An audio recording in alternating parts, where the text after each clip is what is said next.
नमस्कार दोस्तों, आप सभी का स्वागत है आपके अपने प्यारे से YouTube प्लेटफॉर्म पर। मैं आपका अपना अजय भार्गव फिर से स्वागत करता हूं भाई।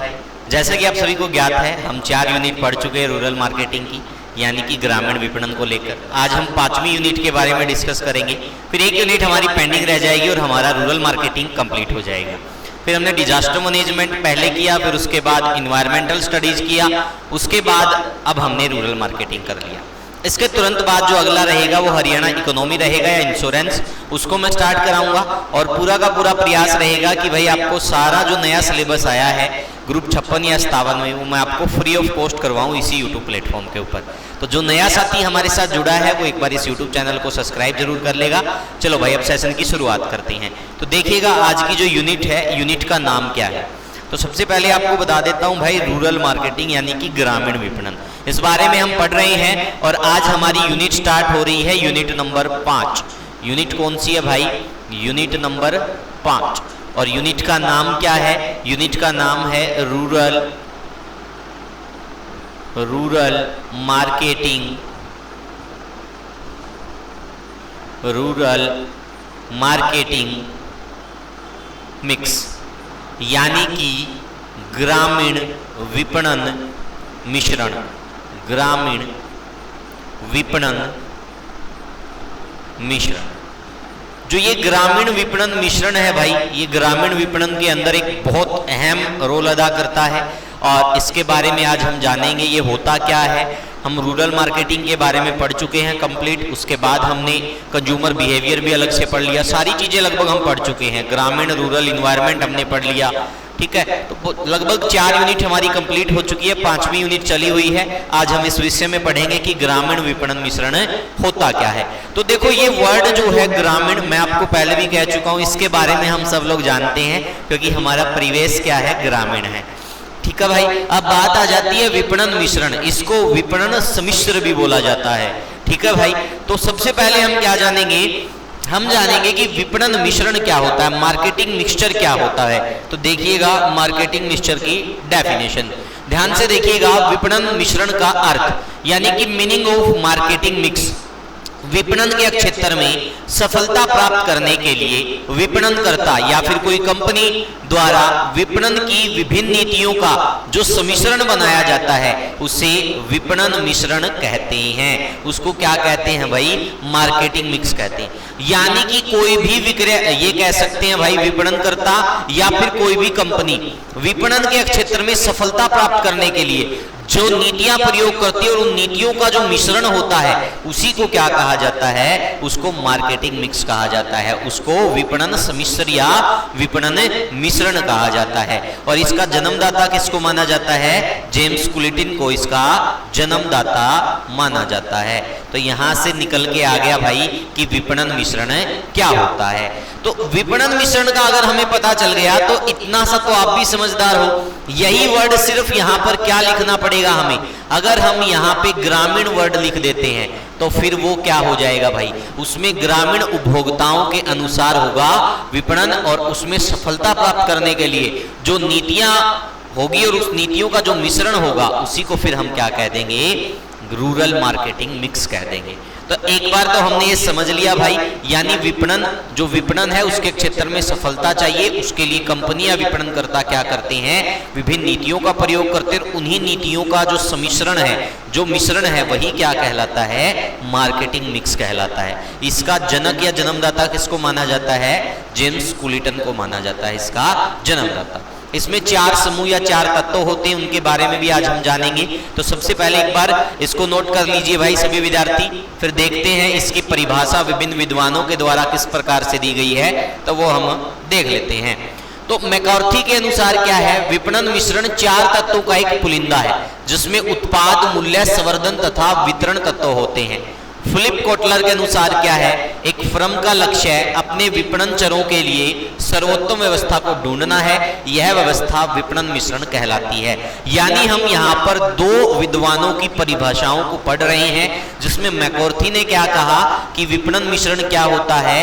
ये 4 तत्वों का एक पुलिंदा है जिसमें उत्पाद, मूल्य, संवर्धन तथा वितरण तत्व है। लेकिन फिलिप कोटलर ने क्या कहा? यह एक फर्म का लक्ष्य है अपने विपणन चरों के लिए सर्वोत्तम व्यवहार व्यवस्था को ढूंढना है। यह व्यवस्था विपणन मिश्रण कहलाती है। तो ये दोनों के दोनों डेफिनेशन आपको अच्छे से नोट कर लेनी है, क्योंकि हो सकता है एग्जाम में ये पूछ ले कि फिलिप कोटलर के अनुसार विपणन मिश्रण क्या है, ये भी पूछ सकते हैं मैककार्थी के अनुसार विपणन मिश्रण क्या है। तो एक बार फटाफट से इसका स्क्रीनशॉट ले लीजिए भाई।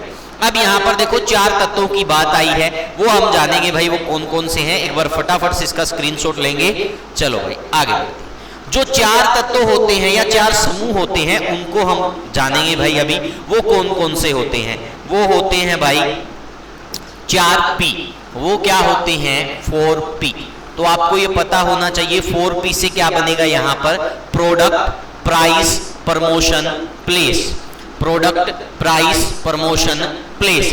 यानी कि इसमें 4 तत्व या 4 समूह होते हैं। कौन कौन से होते हैं? उत्पाद मिश्रण यानी प्रोडक्ट मिक्सचर, मूल्य मिश्रण यानी कि प्राइस मिक्सचर, संवर्धन मिश्रण यानी कि प्रमोशन मिक्स, और वितरण मिश्रण यानी कि प्लेस मिक्स। अब देखो, अब विपणन में क्या होता है? सबसे पहले तो किसकी जरूरत पड़ेगी? उपभोक्ता की जरूरत पड़ेगी। और उपभोक्ता को किसकी जरूरत पड़ेगी भाई? उपभोक्ता को जरूरत पड़ेगी उत्पाद की। तो सबसे पहले क्या होगा? उत्पाद भाई। उत्पाद के बाद क्या होगा? उसका रेट डिसाइड होगा, मूल्य डिसाइड होगा। फिर क्या होगी भाई? प्रमोशन।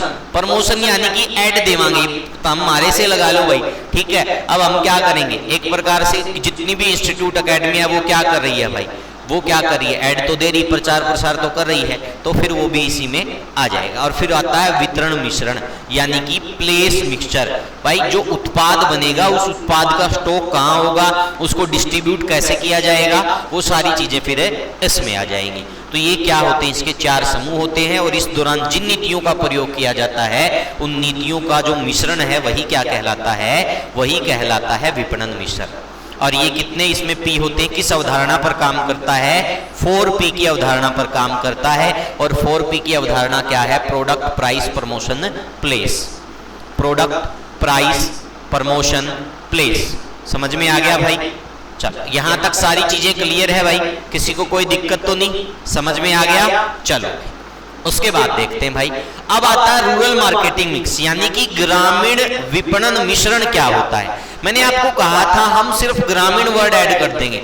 जब हम ऐसा पढ़ रहे हैं विपणन के बारे में, हमें पता चल गया कि विपणन मिश्रण क्या था, तो ग्रामीण विपणन मिश्रण क्या हो जाएगा? सिर्फ हमें ग्रामीण वर्ड को ऐड करना है। ग्रामीण विपणन के क्षेत्र में सफलता प्राप्त करने के लिए विपणनकर्ता द्वारा विपणन की विभिन्न नीतियों का जो सम्मिश्रण बनाया जाता है उसे ग्रामीण विपणन मिश्रण कहते हैं।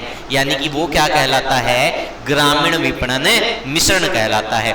और जो ये ग्रामीण विपणन मिश्रण होता भाई, ठीक है, एक बार इसकी डेफिनेशन आपने देख ली। अब ये क्या होता है? ये 4P पर आधारित होता है। ये किस मॉडल पर आधारित होता है? 4P पर। लेकिन जो शहरी होता है भाई वो अलग प्रकार से होता है। तो चलो अब हम देख लेते हैं। अगर हम ग्रामीण बाजार की बात करें, अगर हम किसकी बात करें भाई? ग्रामीण बाजार की, और यहां पे मैं लिख देता हूं शहरी बाजार, ठीक है भाई। तो अगर हम ग्रामीण बाजार की बात करें तो ग्रामीण बाजार में किस प्रकार के विपणन मिश्रण का प्रयोग होगा? 4P। और 4P का मतलब क्या होगा? यहां पे मैं लिख देता हूं विपणन मिश्रण, ठीक है भाई, विपणन मिश्रण। तो किस प्रकार के विपणन मिश्रण का प्रयोग हुआ? 4P मॉडल पर आधारित। और 4P क्या हो गया? सबसे पहले क्या आएगा भाई? प्रोडक्ट। सबसे पहले क्या आएगा? प्रोडक्ट। फिर उसके बाद क्या आएगा? प्राइस।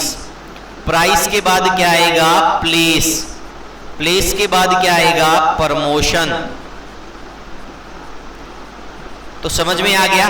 जो ग्रामीण बाजार होते हैं या ग्रामीण मार्केटिंग होती है, जो ग्रामीण विपणन होता है वो किस P पर आधारित होता? कितने P पर? 4P पर। लेकिन जो शहरी बाजार या जो शहरी मार्केटिंग होती है वो कितने P पर आधारित होती है? ये 7P पर आधारित होती है। कितने P पर आधारित होती है? 7P पर। अब 7 में से 4 का तो हमें पता है। 4 कौन कौन से हो गए भाई? 4 हो गए प्रोडक्ट, ये तो हमने देख लिया था। प्रोडक्ट के बाद प्राइस, प्राइस के बाद प्लेस, प्लेस के बाद क्या हो गया? प्रमोशन, और प्रमोशन के बाद हम इसमें क्या देखते हैं? इसमें हम देखते हैं पीपल यानी कि लोग, प्रोसेस यानी कि प्रक्रिया, और एक होता है फिजिकल एविडेंस। एक क्या हो जाता है भाई? Physical evidence. तो ये क्या हो जाएंगे, ये 7P हो जाएंगे भाई शहरी में। आपसे पूछा जा सकता भाई तो ग्रामीण बाजार होते हैं, इनमें किस प्रकार के विपणन मिश्रण का प्रयोग किया जाता है, यह ग्रामीण मार्केटिंग में 4P का, और शहरी बाजार या शहरी मार्केटिंग में किस प्रकार के विपणन का प्रयोग किया जाता है, विपणन मिश्रण का, तो 7P का। 7P में क्या हो जाएगा, product, price, place, promotion, people, process, physical evidence, ये इसमें 7P हो जाएंगे। चीजें क्लियर, समझ में आ गया यहाँ तक, कोई समस्या तो नहीं किसी को? चलो भाई एक बार इसका स्क्रीनशॉट ले लो। तो अब हम आगे बढ़ते हैं, हम किस बारे में पढ़ रहे हैं, ग्रामीण विपणन मिश्रण के बारे में। इसकी अवधारणा कैसी हो गई, 4P वाली, ये कंफर्म हो चुका भाई। तो अब देखिएगा, देखो ग्रामीण विपणन सम्मिश्रण या मिश्रण 4P अवधारणा पर कार्य करता है, जिसमें प्रोडक्ट, प्लेस, प्राइस तथा प्रमोशन सम्मिलित है। इन 4 घटकों में से प्रत्येक का सम्मिश्रण तैयार करके संस्था का विपणन तैयार किया जाता है। इसका उल्लेख जेरो मैकार्थी द्वारा प्रस्तुत किया गया। इसका प्रमुख उद्देश्य ग्राहकों की आवश्यकताओं को संतुष्ट करना एवं विपणन लक्ष्यों को प्राप्त करना है। क्या करना भाई, विपणन के लक्ष्यों को प्राप्त करना और ग्राहकों की आवश्यकताओं को संतुष्ट करना या उनकी पूर्ति करना है। विपणन यानी ग्रामीण विपणन सम्मिश्रण के विभिन्न घटकों का वर्णन इस प्रकार से है।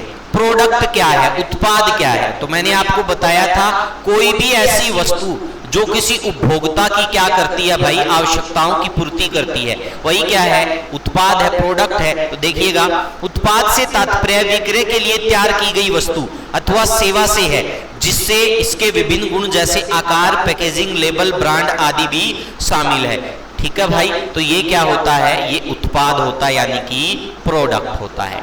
समझ में आ गया यहाँ तक? चलो इसके बाद देखते हैं, उत्पाद के बाद क्या रहेगा भाई, मूल्य। अब मूल्य तो देखो कोई भी उत्पाद होगा उसका निर्धारित किया जाएगा। तो ये देखिएगा, वह धनराशि जिस पर विक्रेता किसी वस्तु को बेचता है तथा क्रेता खरीदता है, वह उस वस्तु का मूल्य कहलाती है। मूल्य का निर्धारण सामान्यतः वस्तु की मांग, प्रतिस्पर्धात्मक स्तर, क्रेता व विक्रेता के बीच मध्यस्थों, लाभ आदि पर निर्भर करती है। तो ये क्या हो गया भाई, ये मूल्य किस पर निर्भर करता है, यहाँ पर देख लीजिए, इसमें क्या क्या चीजें दे रखी हैं। वस्तु की मांग, अगर किसी वस्तु की डिमांड ज्यादा है भाई, डिमांड ज्यादा होगी तो कंपनी क्या करेगी या विपणनकर्ता क्या करेंगे भाई, मूल्य नहीं गिराएंगे, कभी नहीं गिराएंगे, क्योंकि उनकी तो मांग पहले से ही ज्यादा है। तो किस पे निर्भर हो गया मूल्य, मांग पर। उसके बाद प्रतिस्पर्धात्मक स्तर।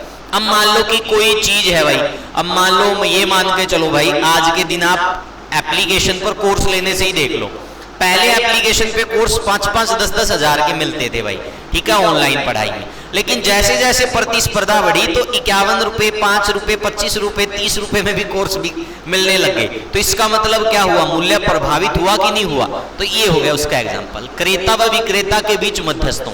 अब बिचौलिया क्या करेगा, मान लो किताब वाली बात आप देखो, डिस्ट्रीब्यूटर क्या कर रहा है, हम डिस्ट्रीब्यूटर को किताब दे रहे हैं, डिस्ट्रीब्यूटर क्या कर रहा है, होलसेलर को किताब दे रहा है, होलसेलर क्या कर रहा है, फिर दुकानदार को किताब दे रहा है। तो इस दौरान अगर मध्यस्थ जो लोग हैं वो ज्यादा मुनाफा कमाने की सोचेंगे तो फिर मूल्य क्या होगा, हमेशा ही बढ़ेगा, और कम कमाने की सोचेंगे तो घटेगा। तो ये इस पर भी निर्भर करता है, लाभ आदि पर निर्भर करती है। अब उसके बाद है स्थान। किसी वस्तु अथवा सेवा को उत्पादन स्थल से खरीदार तक पहुंचाने में जिन जिन गतिविधियों तथा प्रक्रियाओं का ध्यान रखा जाता है वे स्थान के अंतर्गत आती। इसमें स्टाफ प्रबंधन, वितरण, भंडारण, ये सारी चीजें आ जाएंगी भाई। ठीक है, उत्पाद बन गया तो उसका वितरण कैसे करना है, उसका प्रबंधन कैसे करना, उसका भंडारण कैसे करना है, तो ये सारी प्रोसेस इसमें आएगी भाई, ये स्थान में आ जाएंगी।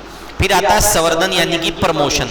वस्तु के प्रचार प्रसार के लिए तथा उपभोक्ता को अपने उत्पाद की ओर आकर्षित करने के लिए जो प्रक्रियाएं अपनाई जाती हैं वे सभी संवर्धन के अंतर्गत आती है। उदाहरण के लिए विज्ञापन, प्रचार, लोगों से संपर्क आदि। तो ये सारी किसमें आ जाएंगी, प्रमोशन में। इसका एक एग्जाम्पल अभी आपको लाइव दिखाता हूँ। चलो भाई, इसका एक लाइव एग्जाम्पल आपको दिखा देता हूँ। और लाइव एग्जाम्पल क्या है, लाइव एग्जाम्पल है ये भाई, लाइव एग्जाम्पल है ये। 49 लो कि मैं आपको कह रहा हूँ कि भाई ये हमारा एग्जाम बोर्ड ऐप के ऊपर परसों से एक नया बैच शुरू हो रहा है सीटी मेंस का। 1149 रुपए का 6 महीने की वैलिडिटी के साथ इसको घटा बढ़ा दिया जा सकता है जब तक क्या नहीं होता, आपका पेपर नहीं होता।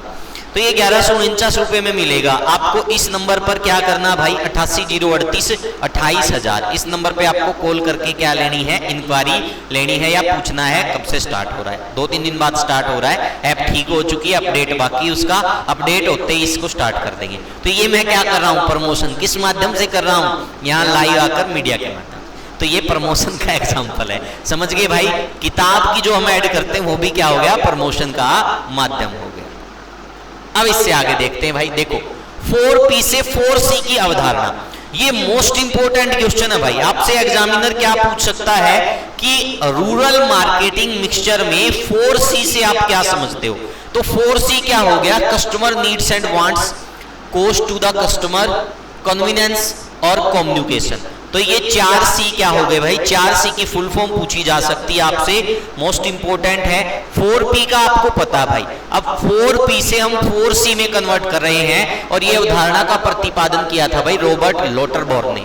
ठीक है भाई, इस अवधारणा के तहत क्या हो रहा था भाई, जो प्रोडक्ट है, प्रोडक्ट के इक्वल हमने मान लिया कस्टमर नीड्स एंड वांट्स, की कस्टमर ग्राहक चाहता क्या है, उसकी आवश्यकता क्या है। प्राइस में क्या आ गया, customer cost to the customer, यानी कि जो वस्तु है वो कस्टमर को कितने रुपए में मिल रही है। प्लेस में क्या आ गया, कन्वीनियंस, और प्रमोशन में क्या आ गया, कम्युनिकेशन, यानी कि भाई बातचीत। तो ये क्या हो गया, 4P से 4C। तो 4C की फुल फॉर्म पूछ ले तो customer needs and wants, cost to the customer, convenience और कम्युनिकेशन। ठीक है, 4P की फुल फॉर्म पूछ ले तो प्रोडक्ट, प्राइस, प्लेस, प्रमोशन। समझ में आ गया भाई, ये अवधारणा का प्रतिपादन किया रॉबर्ट लोटरबॉर्न द्वारा। देखो, जहां 4P अवधारणा में पूरा ध्यान उत्पाद तथा संबंधित गतिविधियों पर दिया गया है, वही 4C अवधारणा उपभोक्ता तथा विक्रय पर केंद्रित है। तो आपसे पूछा जा सकता है 4C अवधारणा किस पर केंद्रित है, उपभोक्ता तथा विक्रय केंद्र पर। ठीक है भाई, 4C से तात्पर्य उपभोक्ता समाधान यानी कि कस्टमर सॉल्यूशन, उपभोक्ता लाभार्थ कस्टमर कॉस्ट, सुविधा यानी कि कन्वीनियंस, और संप्रेषण यानी कि कम्युनिकेशन। तो आपसे पूछा जा सकता है भाई 4C से क्या बनेगा, 4C से एक तो उपभोक्ता समाधान, उपभोक्ता लाभ, और साथ में क्या हो जाएगा भाई, उपभोक्ता की सुविधा तथा उपभोक्ता कम्युनिकेशन यानी संप्रेषण।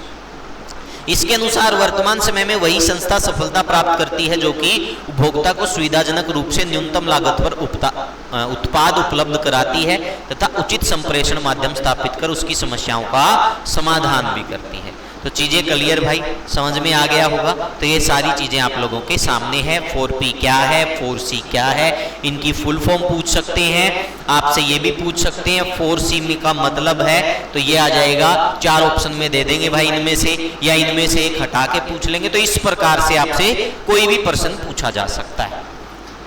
हो गया भाई सभी का यहाँ तक। चलो इसके बाद देखते हैं भाई elements of rural marketing mix. जो रूरल मार्केटिंग मिक्स होता है, इसके एलिमेंट यानी तत्व क्या क्या है। तो सबसे पहले प्रोडक्ट का देखते हैं। प्रोडक्ट का मतलब होता है उत्पाद। प्रोडक्ट का मतलब क्या होता है, उत्पाद।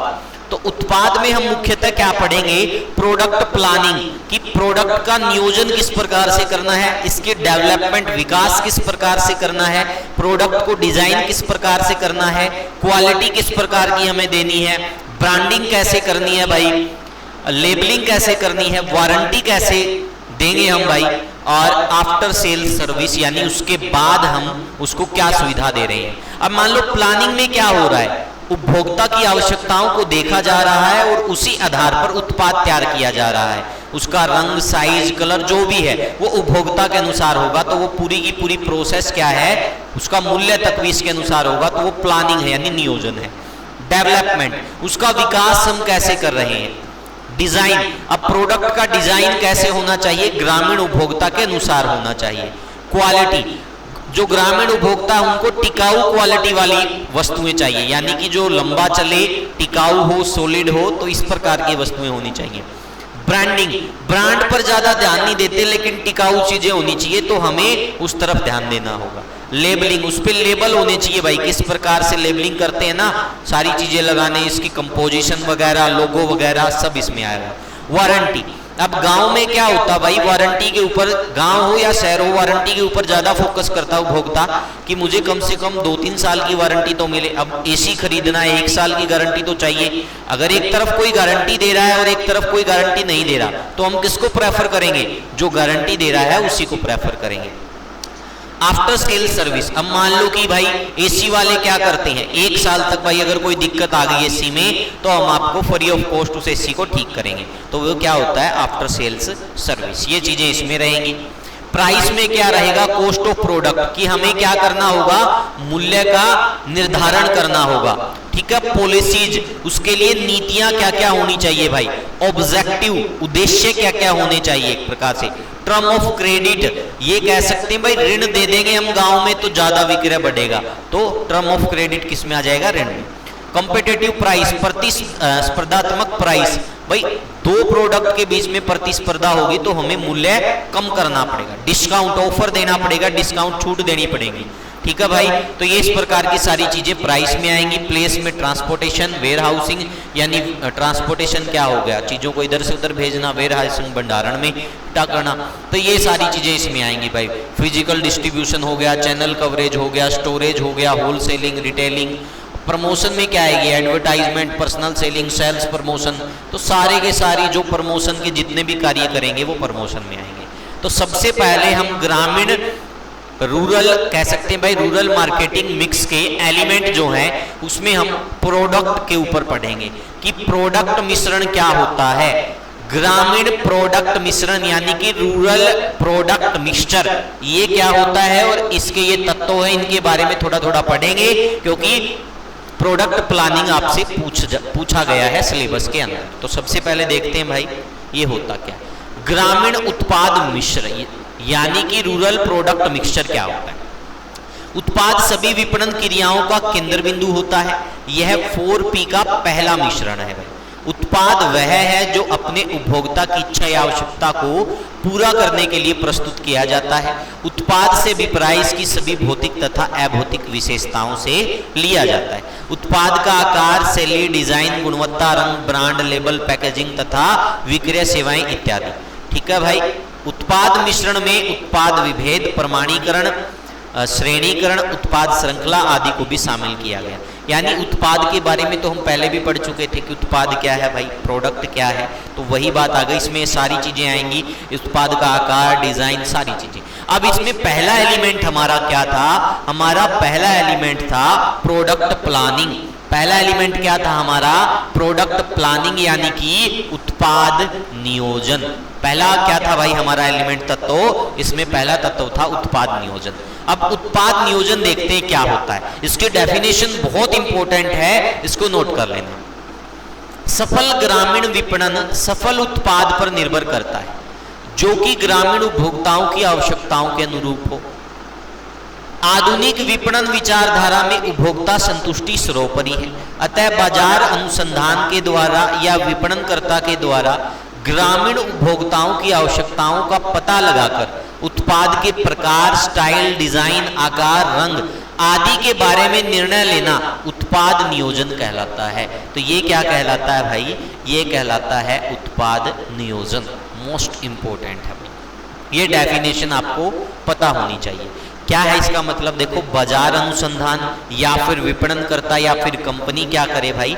ग्रामीण उपभोक्ताओं की आवश्यकताओं का पता लगाकर उत्पाद के प्रकार, स्टाइल, डिजाइन, आकार, रंग आदि के बारे में निर्णय लेगी। निर्णय लेना ही क्या है? उत्पाद नियोजन है, प्रोडक्ट प्लानिंग। ग्रामीण उत्पाद नियोजन उत्पाद विशेषताओं का ग्रामीण पृष्ठभूमि के अनुसार अध्ययन करता है। ग्रामीण उपभोक्ताओं की आकांक्षाएं शहरी उपभोक्ताओं से कुछ भिन्न होती हैं। अतः ग्रामीण उपभोक्ता नियोजन के अंतर्गत ग्रामीण आवश्यकताओं के अनुसार उत्पाद नियोजन करना चाहिए। तो उत्पाद नियोजन की डेफिनेशन आज हमें पता चल गई। वो क्या होती है भाई? वो ये होती है। चीजें क्लियर भाई? एक बार इसका स्क्रीनशॉट ले लो भाई।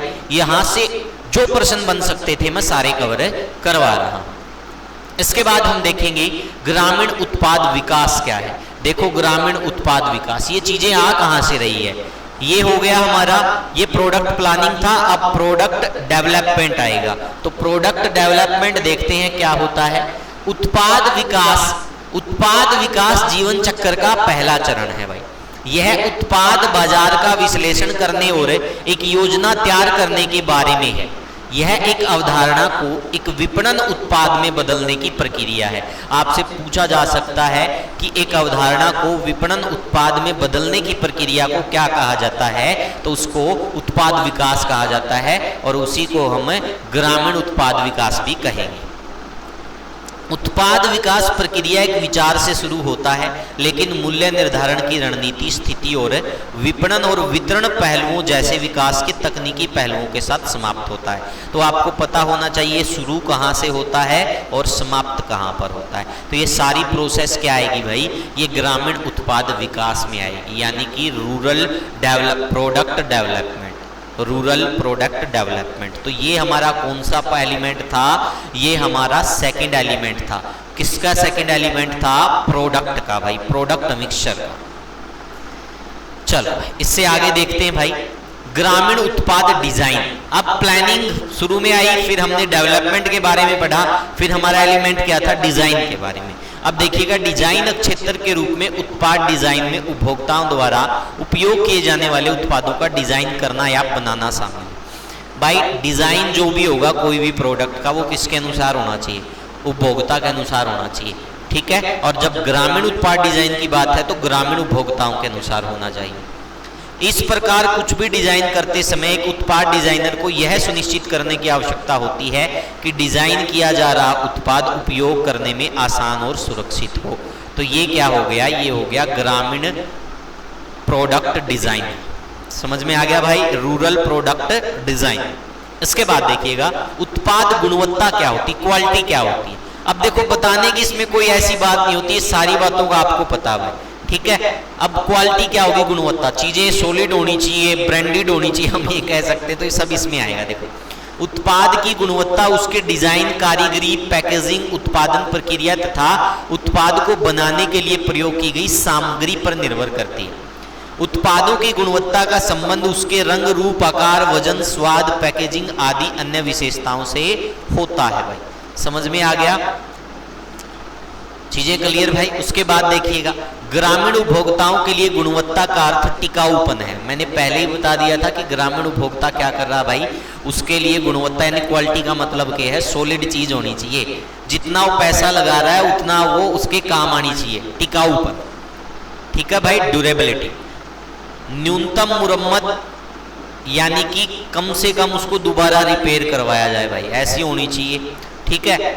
आसान प्रयोग, प्रयोग में बिल्कुल आसान होनी चाहिए, सुरक्षा होनी चाहिए भाई, इत्यादि। ये सारी चीजें किस में आ जाएंगी भाई, ये उत्पाद गुणवत्ता में आ जाएंगी। ये किस में आ जाएंगी, उत्पाद गुणवत्ता में। तो फटाफट से इसका स्क्रीनशॉट ले लो भाई। उसके बाद देखिएगा, उत्पाद ब्रांडिंग। तो उत्पाद ब्रांडिंग क्या होती है, किसी उत्पाद ब्रांडिंग डिजाइन यानी कि ग्रामीण उत्पाद ब्रांडिंग। उत्पाद ब्रांडिंग डिजाइन संदेश और अनुभव का एक रणनीतिक संयोजन है जो विशिष्ट रूप से किसी उत्पाद की पहचान करता है, ठीक है भाई। अब आपको पता है भाई, ब्रांडिंग होगी, कोई भी चीज हो, ब्रांड।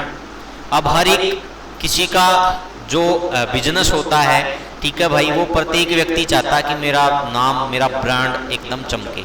अब मान लो कोई भी चीज आप खरीद रहे हो तो ये ब्रांड ही है भाई, एक प्रकार से। आपको किसी कंपनी के लोगों के हिसाब से कोई चीज खरीदनी पड़े तो ब्रांड हो गया भाई, ठीक है। जैसे फोन खरीदोगे तो कई कहेंगे कि मेरे को तो आईफोन ही चाहिए, तो आईफोन क्या है, ब्रांड है। समझ में आ गया। तो इस प्रकार से वो ब्रांडिंग हो गई भाई। लेबलिंग क्या होती, लेबलिंग में क्या होगा भाई, सारी जानकारी मिलेगी, कंपोजिशन मिलेगा, उत्पादों का उपयोग करने का समय, निर्देश, तरीका, प्रचार, ये क्या होती है भाई, ये रूरल प्रोडक्ट लेबलिंग होती है। समझ में आ गया भाई, इसमें सारी चीज आपको देखने को मिलेगी। उसके बाद देखिएगा, प्रोडक्ट वारंटी। अब वारंटी तो भाई ग्रामीण उपभोक्ताओं को चाहिए, क्योंकि ग्रामीण विपणन के अंदर ग्रामीण उपभोक्ता हमेशा चाहता है कि जब वो कोई वस्तु खरीदे तो उसको कम से कम वारंटी जरूर मिले। वारंटी क्या होता है भाई, वारंटी एक प्रकार का लिखित दस्तावेज होता है। जब भी आप कोई सामान खरीदते हैं या फिर कोई सर्विस लेते हैं तो मैन्युफैक्चर की ओर से आपको एक वारंटी कार्ड दिया जाता है, ठीक है भाई, जिसमें उत्पाद में किसी प्रकार की कोई कमी होने पर या फिर खराब होने पर या फिर सेवाओं में दिक्कत होने की वजह से उसे रिपेयर किया जाता है या फिर उससे कोई शुल्क नहीं लिया जाता, उसको ठीक किया जाता है। ठीक है भाई, तो ग्रामीण क्रेता उत्पाद की गारंटी तथा वारंटी को बहुत अधिक महत्व देते हैं। उनके लिए ज्यादा अवधि की वारंटी क्रय निर्णय लेने में महत्वपूर्ण भूमिका निभाती है। तो ये हो गया है। और एक बच गया, मैंने आपको बताया था सेल्स आफ्टर सर्विस। तो उसमें क्या होगा, मान लो एसी खरीदोगे तो आप उम्मीद करते हो कि एसी वाला आपको 1 साल की वारंटी देता तो उन चीज़ों को ठीक करके जाए, तो वो सेल्स आफ्टर सर्विस हो गया भाई, खरीदने के बाद भी हम सर्विस ले रहे हैं। उसके बाद देखते हैं भाई प्रोडक्ट कोस्ट। प्रोडक्ट कोस्ट किसे कहते हैं? Product cost. अब देखो भाई, हमने क्या क्या एलिमेंट पढ़े थे। हमने सबसे पहले किस बारे में पढ़ा भाई? सबसे पहला जो हमारा एलिमेंट था, एलिमेंट में हमने पढ़ लिया भाई, देखो प्लानिंग के बारे में पढ़ लिया, डेवलपमेंट के बारे में पढ़ लिया, design, quality, branding, labelling, warranty, after sale service. अब सेकंड किस पे आ गए हम? प्राइस पर। और प्राइस में सबसे पहला पॉइंट क्या है? Cost of product. Cost of product. तो अब देखते हैं ये कॉस्ट ऑफ प्रोडक्ट क्या होता है, तो ध्यान से देखिएगा भाई। कॉस्ट ऑफ प्रोडक्ट यानी कि उत्पादन लागत भाई, किसी भी वस्तु के उत्पादन के दौरान उस पर खर्च की गई कुल राशि को ही लागत कहा जाता है। इसमें कई मूल्य होते हैं, कच्चे माल पर खर्च, मशीन को चलाने का खर्च, कर्मचारियों की तनख्वाह आदि। इन सभी खर्चों को मिलाकर जो राशि होती है उसे उत्पादन लागत कहा जाता है। उसी को क्या कहा जाता है? उत्पादन लागत। तो ये क्या हो गया भाई? ये हमारा पहला एलिमेंट हो गया, उत्पादन लागत यानी प्रोडक्शन कॉस्ट। समझ में आ गया भाई? इसके बाद सेकंड देखते हैं भाई। सेकंड क्या होता है? Pricing objective. ठीक है भाई, प्राइसिंग ऑब्जेक्टिव का मतलब होता है मूल्य निर्धारण उद्देश्य। तो मूल्य को निर्धारित करने के उद्देश्य क्या होते हैं? तो यहां पर हम देखेंगे भाई सेकंड क्या रहने वाला हमारा। देखो फर्स्ट हमने पढ़ लिया कॉस्ट प्रोडक्ट, अब किसके बारे में पढ़ेंगे? ऑब्जेक्टिव, फिर पॉलिसीज के बारे में।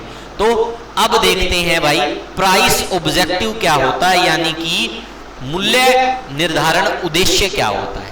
इसको हम बोलते हैं मूल्य निर्धारण उद्देश्य। इसको क्या बोलते हैं? मूल्य निर्धारण उद्देश्य। मूल्य निर्धारण उद्देश्य। अब देखो मूल्य को निर्धारित करने के उद्देश्य क्या होते हैं भाई? प्रॉफिट मैक्सिमम, भाई हमें ज्यादा से ज्यादा मात्रा में लाभ हो। Market share growth, market share growth में क्या हो? वृद्धि हो। मार्केट शेयर में क्या हो? वृद्धि हो। प्रोडक्ट क्वालिटी लीडरशिप, एक आपने देखा ही होगा, अगर मूल्य ठीक कम होगा, टिकाऊ होगा, चीज सस्ती होगी तो क्या बनेगी भाई? क्वालिटी लीडरशिप बनेगी भाई। ठीक है। फेसिंग कम्पिटिटिव सिचुएशन, प्रतिद्वंदी की जो एक प्रकार से परिस्थिति होती है, ठीक है, प्रतिस्पर्धा की जो सिचुएशन होती है उसको हम फेस कर सकते हैं। अचीव टारगेट रिटर्न, भाई हमने जो हमारे टारगेट डिसाइड किए हैं, ठीक है, वो हम देख सकते हैं। सर्वाइवल, मार्केट में बने रहने के लिए। तो ये सारे किसके उद्देश्य होते हैं? प्राइसिंग ऑब्जेक्टिव के क्या होते हैं, यानी मूल्य निर्धारण उद्देश्य होते हैं। तो ये सारे होते हैं। समझ में आ गया? चीजें क्लियर भाई यहां तक? चलो अब सेकंड प्राइस के बारे में पढ़ रहे थे हम। तो प्राइस में हमने पहले क्या पढ़ा? प्रोडक्शन कॉस्ट, फिर प्राइसिंग ऑब्जेक्टिव। अब हम पढ़ेंगे प्राइसिंग पॉलिसीज, मूल्य नीतियां क्या होती है। तो देखिएगा, मूल्य नीतियां दिशा निर्देश होती है जिनके द्वारा उद्देश्यों को प्राप्त किया जाता है। एक अच्छी मूल्य नीति वह है जो ग्रामीण उपभोक्ताओं को उचित मूल्य पर उत्पाद उपलब्ध करवा सके। तो आपसे पूछा जा सकता भाई, तो मूल्य नीति किसको कहेंगे भाई? जो उपभोक्ता को उचित मूल्य पर उत्पाद उपलब्ध करवा सके। ग्रामीण क्षेत्र मूल्य नीति बनाने के लिए निम्न तत्वों को ध्यान में रखा जाना चाहिए। ग्रामीण उपभोक्ता की भुगतान क्षमता, यानी वो कितना पे कर सकते हैं। उनके क्रय उद्देश्य, यानी वो खरीदना चाहते हैं कि नहीं चाहते, उनका उद्देश्य क्या है। उत्पाद की प्रकृति और प्रकार, प्रतिस्पर्धा का स्तर की उस उत्पाद की प्रतिस्पर्धा कैसी है। क्रय की बारंबारता, परचेज रिक्वेंसी, उपभोक्ताओं की कटौती तथा फुटकर विक्रेताओं को भत्ते। तो ये सारी चीजें किसका हिस्सा हो जाएंगी भाई? ये मूल्य नीति यानी कि प्राइसिंग पॉलिसीज का हिस्सा हो जाएंगी। तो इसका स्क्रीनशॉट ले लीजिए भाई सभी विद्यार्थी। तो ये क्या हो गया? हमारा थर्ड हो गया। अब हम इसके बाद क्या पढ़ेंगे भाई, प्राइसिंग में इसके बाद क्या बच जाता है, प्राइसिंग में इसके बाद बचेगा भाई, इसके बाद आएगा ये वाला भाई। तो हमने देखो क्या पढ़ लिया, कॉस्ट ऑफ प्रोडक्ट पढ़ लिया, पॉलिसीज पढ़ ली, ऑब्जेक्टिव पढ़ ली, तो फोर्थ क्या पढ़ेंगे, टर्म ऑफ क्रेडिट। यानी कि भाई एक प्रकार से ऋण देने वाली बात हो गई कि हमें जो ग्रामीण ग्राहक होते हैं उनको ऋण देना, यानी कि उधार पर सामान देना है। उससे क्या होगा, उससे विपणन जो होता है वो हमेशा बढ़ता है। ठीक है भाई, नुकसान होने की संभावना होती, लेकिन ग्रामीण मार्केटिंग में ये भाई एक प्रकार से क्या है, एलिमेंट है प्राइस का भाई। तो अब देखते हैं भाई क्रेडिट। इस क्रेडिट की शर्तें क्या होती, देखो ब्याज दर, संपार्श्विक और दस्तावेजीकरण की आवश्यकता और पुनर्भुगतान का तरीका एक साथ शामिल होता है, जिसे क्रेडिट की शर्तें कहते हैं। ये शर्तें चार प्रकार की, ब्याज दरें, संपार्श्विक, जरूरी दस्तावेज, भुगतान का तरीका। तो ये सारी बातें हैं भाई। देखो ब्याज दर वह है जो उधार लेते और उधार देते समय की जाती है। दस्तावेज में ब्याज दर का उल्लेख किया गया है। और संपार्श्विक ये है, एक संपत्ति है जो उधारकर्ता के पास होती, जैसे घर, दुकान, संपत्ति आदि उपयोग ऋण के लिए किया जाता। जरूरी दस्तावेज, कर्जदार पैसे उधार देने से पहले रोजगार रिकॉर्ड और कर्जदार द्वारा अर्जित आय में संबंधित सभी दस्तावेजों की जांच करते हैं। भुगतान का तरीका, तो ये तो था भाई एक अलग प्रकार, लेकिन समझाने का सीधा तरीका है भाई। विपणन के अंदर, रूरल मार्केटिंग मिक्सचर के अंदर अगर हम देखते हैं भाई किसके बारे में, इसके एलिमेंट में प्राइसेस के बारे में। और प्राइसेस में क्या पढ़ते हैं हम, ये पढ़ते हैं क्रेडिट टर्म। तो टर्म ऑफ क्रेडिट जब हम पढ़ते हैं तो इसका मतलब सीधा सा यही बनता है कि जो ग्रामीण उपभोक्ता होते हैं उनकी आय का स्तर क्या होता है, कम होता है। तो ग्रामीण उपभोक्ता को भाई ऋण यानी कि उधार पर जो सामान है वो दिया जा सकता है। इससे क्या होगा, विपणन बढ़ेगा, ठीक है, लाभ होने की संभावना भी बढ़ेगी, क्योंकि विपणन बढ़ेगा तो प्रॉफिट भी बढ़ेगा। ठीक है, अब कहे तुम ये मत सोच लेना कि सर उधार पर दे, उधार के पीछे उल्टे को नहीं आंदे। गांव में ऐसा होता है भाई, लेकिन गांव के विपणन का आधार भी सबसे ज्यादा यही है। इसके बाद देखते हैं भाई, इसके बाद कंपटीशन प्राइस क्या रहेगा। देखो प्रतिस्पर्धी मूल्य निर्धारण पूरी तरह से व्यवसायिक लागतों तथा लक्ष्य लाभ मार्जिन पर आधारित कीमतों की बजाय आपके बाजार या आला में प्रतिस्पर्धा मूल्य के आधार पर आपको सामान या सेवाओं के लिए रणनीतिक रूप से मूल्य बिंदुओं का चयन करने की प्रक्रिया है। नो कौन समझ में आओ भाई था, मतलब सीधा क्या होगी भाई, हमें मान लो कि कोई प्रतिस्पर्धा है दो प्रोडक्ट के बीच में, तो जो प्रोडक्ट हमें सस्ता मिलेगा और जिनकी क्वालिटी एक जैसी होंगी वो क्या हो गया, कंपटीशन प्राइस। भाई हमें यानी कि विपणनकर्ता को या कंपनी को जब उसको पता है कि प्रतिस्पर्धा है, यानी कि पहले से ही वो प्रोडक्ट किसी दूसरी कंपनी का मौजूद है, तो प्रतिस्पर्धा प्राइस उसका क्या होगा, फिर हमेशा ही कम रखना पड़ेगा भाई। तो ये क्या हो गया, कंपटीशन प्राइस हो गया। उसके बाद देखिएगा कटौती एवं भत्ते। तो भाई क्या होना चाहिए, देखो स्वभाव से ग्रामीण उपभोक्ता मूल्य के मोल भाव में विश्वास रखते हैं। ग्रामीण उपभोक्ता का मूल्य संवेदनशील होते हैं, अतः मूल्यों में किसी प्रकार की कटौती पर उस पर मनोवैज्ञानिक प्रभाव पड़ता है। भाई हमें छूट दे दो कोई भी, ठीक है, छूट दे देते हो तो एकदम से हम जब हमने किताबों पे छूट दी तो देखो कितनी किताबें बिक गई एकदम से। तो वही बात हो गई भाई, ग्रामीण लोगों पर यह प्रभाव पड़ता है। ये सारे विपणन का मिश्रण का एक प्रकार है। चीजें क्लियर भाई, तो ये क्या हो गया हमारा, ये क्लियर भाई। उसके बाद देखते हैं ग्रामीण स्थान मिश्रण के तत्व, जो हमारा थर्ड यानी कि ये किस पे आ गया, ये आ गया प्लेस वाला। हमने सबसे पहले प्रोडक्ट के बारे में पढ़ा, फिर प्राइस के बारे में पढ़ा, अब प्लेस के बारे में पढ़ेंगे। और प्लेस जो एलिमेंट होता है इसके कौन कौन से घटक होते हैं, देखो परिवहन, भंडारण, स्टॉक प्रबंध, वितरण माध्यम, भौतिक वितरण, चैनल विस्तारक क्षेत्र।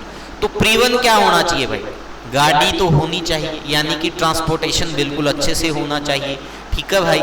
भंडारण, भंडारण के लिए खास तौर पर समस्या आती है ग्रामीण मार्केटिंग के अंदर, रूरल मार्केटिंग के अंदर, तो ये एक प्रकार से अच्छे से इसका प्रबंध होना चाहिए। स्टॉक प्रबंध भाई, स्टॉक अवेलेबल होना चाहिए मार्केट के अंदर। वितरण माध्यम, तो इसका वितरण माध्यम अच्छा होना चाहिए, यानी कि जो प्रॉपर क्रम वाइज वितरण होता है उसी प्रकार से होना चाहिए, यानी कि पहले किसके पास जाएगा भाई, धीरे धीरे चीजें पहुंचेगी, वो आपको बताऊंगा वितरण माध्यम कैसे होता है।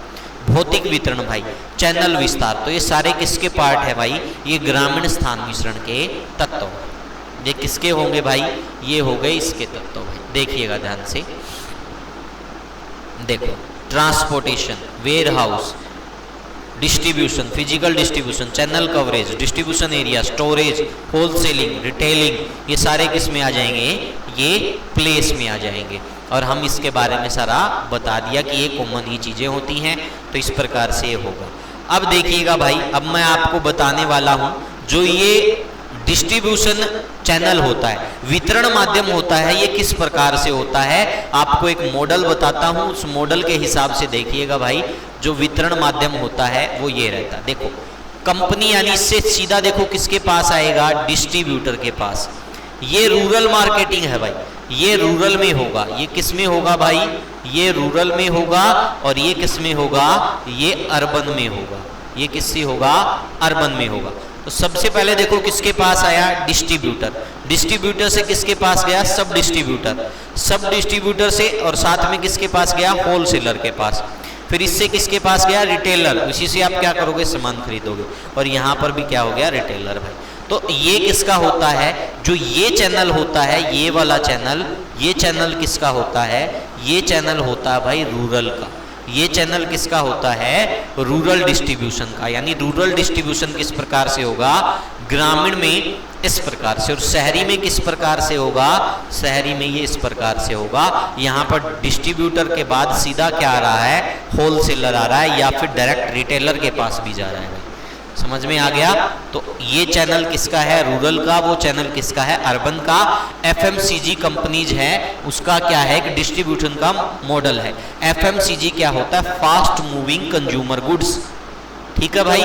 तो ये एक बार इसका स्क्रीनशॉट ले लो भाई, ये मॉडल है वितरण का। इसके बाद देखिएगा ग्रामीण संवर्धन। संवर्धन यहां पर क्या आ गया, प्रमोशन। अब जो हमारा लास्ट पी बचा हुआ था ये यही था, यानी कि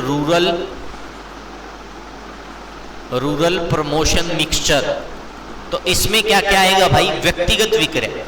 भाई हम क्या कर सकते हैं, इसमें डायरेक्ट जो बेचने वाला है और जो खरीदने वाला है वो आमने सामने होते हैं। तो ये क्या होता है, व्यक्तिगत विक्रय। विज्ञापन।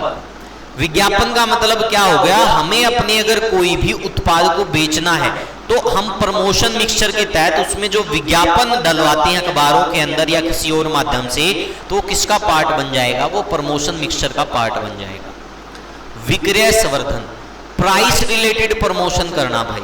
ठीक है, बेचने रिलेटेड प्रमोशन करना। व्यापारिक मेले व प्रदर्शनी।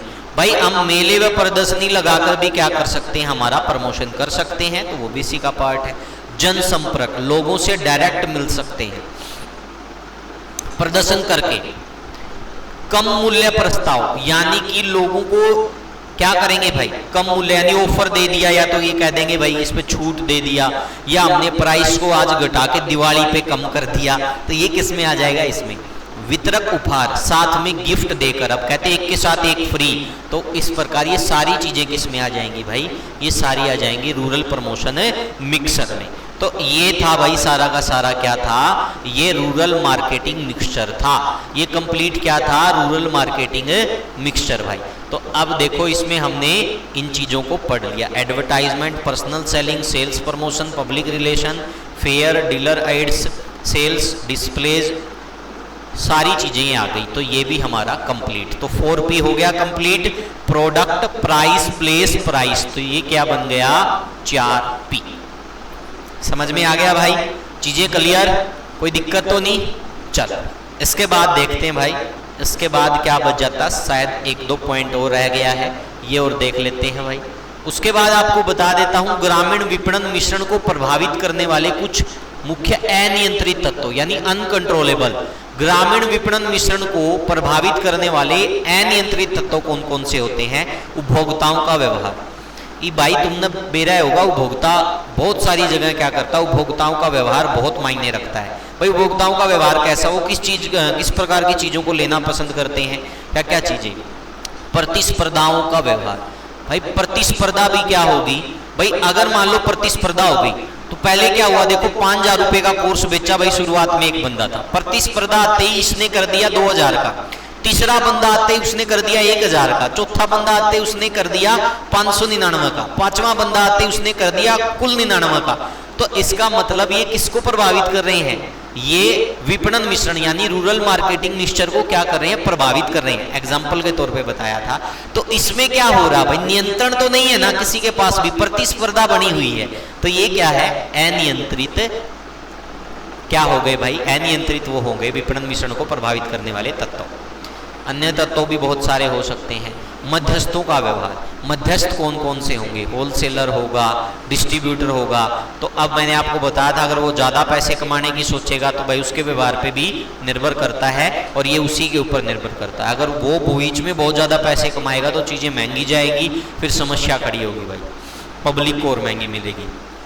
सरकार का व्यवहार भाई, आजकल सरकार भी बीच में आपको पता ही है भाई, कोई भी विपणन मिश्रण होता है या विपणन होता है तो उसमें सरकार बड़ी तेजी से आंखें गड़ाए हुए होती हैं।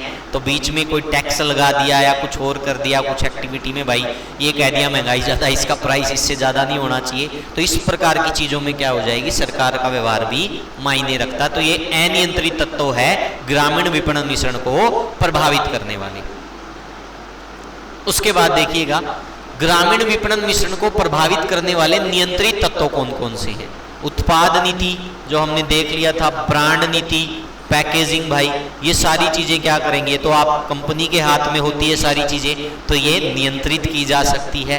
प्रमोशन नीति, संवर्धन नीति होगी, वितरण नीति, डिस्ट्रीब्यूशन किस प्रकार से करना है, भौतिक वितरण नीति। तो ये सारी की सारी जो नीतियां देखो, उत्पाद नीति, ब्रांड नीति, पैकेजिंग नीति, मूल्य नीति, प्रमोशन यानी संवर्धन नीति, वितरण नीति, भौतिक वितरण नीति, ये सारे नियंत्रित तत्व है। नियंत्रित तत्व क्यों है, किसी भी कंपनी के द्वारा इसको क्या किया जा सकता, कंट्रोल किया जा सकता, क्योंकि ये उसी के हाथ में। समझ में आ गया भाई। तो ये था भाई इसके बारे में। अब इसके बाद देखिएगा ग्रामीण विपणन मिश्रण के महत्व एवं लाभ।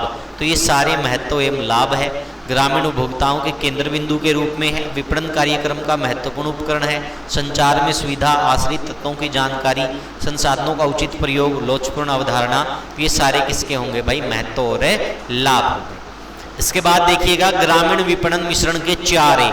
ये हमने ग्रामीण विपणन में भी देखा था, यही हम ग्रामीण विपणन मिश्रण में भी देखेंगे। 4A का मतलब क्या होता है, affordability, availability, awareness, capability. Affordability क्या होता है, सामर्थ्य, यानी कि कोई भी कंपनी हो उसमें सामर्थ्य होना चाहिए भाई, कि वो लोगों की आवश्यकताओं के अनुसार वहां पर क्या चीज करवा सके भाई, उत्पाद को बना सके, उसमें सामर्थ्य होना चाहिए। उपलब्धता, किसी भी कंपनी में या विपणनकर्ता में इतनी सामर्थ्य होनी चाहिए कि वो उत्पाद को उपलब्ध करवा सके। जागरूकता, भाई लोगों को उत्पाद के प्रति जागरूक करने का भी उसके पास होना चाहिए। स्वीकार्यता, जो भी वो प्रोडक्ट बनाए वो लोगों को स्वीकार्य हो, उन्हीं के अनुरूप बनाने चाहिए। तो ये ग्रामीण विपणन मिश्रण के क्या है, 4A हैं, जिनका मतलब हो गया अफोर्डेबिलिटी, अवेलेबिलिटी, अवेयरनेस और कैपेबिलिटी। ये हो गया भाई ये। तो ये थी हमारी भाई 5th यूनिट।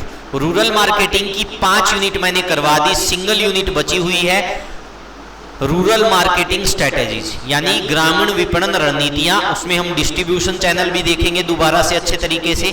उसके बाद आपका कंप्लीट हो जाएगा भाई, और रूरल मार्केटिंग लगभग कंप्लीट हो चुकी है, 1 यूनिट पेंडिंग है। इसके अतिरिक्त सबको बता देता हूं भाई, एग्जाम बोर्ड ऐप के ऊपर अगले 2 दिन के अंदर बैच स्टार्ट हो जाएंगे। 2 दिन में सबसे महत्वपूर्ण रहने वाला है ग्रुप डी का बैच।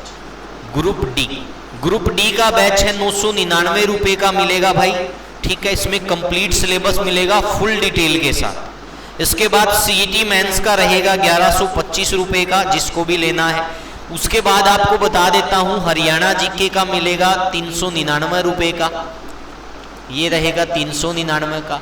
मैथ्स का मिलेगा 425 का, तो ये 425 का रहेगा। और एक बिल्कुल अलग कोर्स है PDF paid batch new syllabus के लिए, पीडीएफ पेड बैच जो नया सिलेबस है। इस नए सिलेबस के लिए यूनिट वाइज पीडीएफ मिलेगी, ये मिलेगा 151 रुपए का। और आपको कॉल कहाँ करनी है भाई, 880838 28000। किताब चाहिए तो भी यही नंबर, ठीक है भाई, और बैच चाहिए तो भी यही नंबर, इस पे आप पता कर सकते हैं। तो आपको क्लास कैसी लगी, हमारी ये सीरीज कैसी लगी, हमारे इस यूट्यूब चैनल को सब्सक्राइब कर देना और कमेंट जरूर छोड़ देना भाई। आज के लिए इतना ही, मिलते हैं बहुत जल्द। Thank you, take care, bye bye भाई।